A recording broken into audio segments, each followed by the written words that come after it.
দর্শক বন্ধু, আগামীকাল 23শে জুলাই 2025 বঙ্গাব্দের 6 শ্রাবণ বুধবার 1432 সূর্যোদয় ভোর 5টা 8 মিনিটে, সূর্যাস্ত সন্ধ্যে 6টা 18 মিনিটে। তিথি কৃষ্ণা চতুর্দশী, থাকবে রাত্রি 2টো 22 মিনিট পর্যন্ত, তারপর শুরু হবে অমাবস্যা।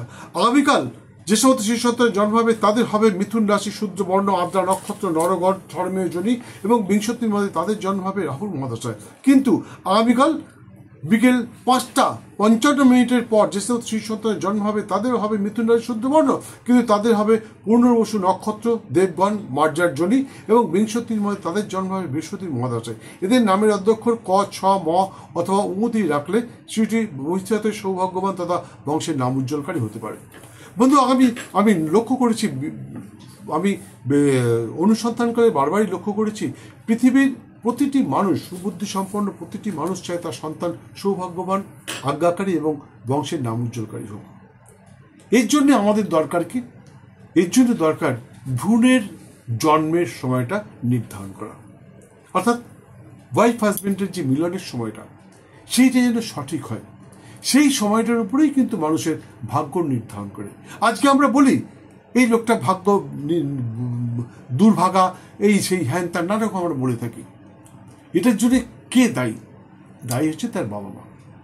এই বাবা মা যদি সঠিক সময়ে সন্তানের ভ্রূণের জন্ম দেয়, তাহলে সেই সন্তানটি ভূমিষ্ঠ হওয়ার পর অবশ্যই সৌভাগ্য হবে।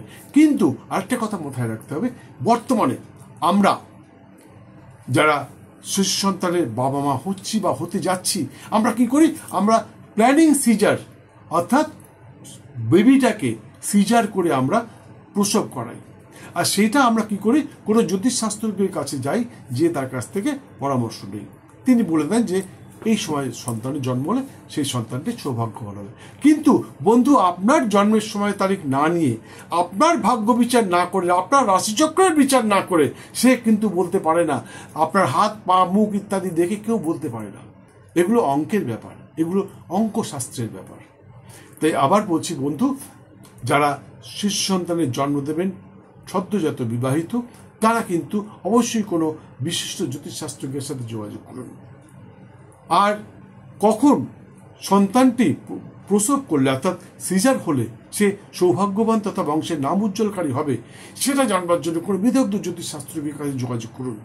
ওয়াইফ হাজবেন্ড দুজনে একত্রে গিয়ে, যদি মনে হয় আপনি আমার কাছে আসতে চান, তাহলে স্ক্রিনের নাম্বার একটি ফোন করে চলে আসুন, অবশ্যই বলবো।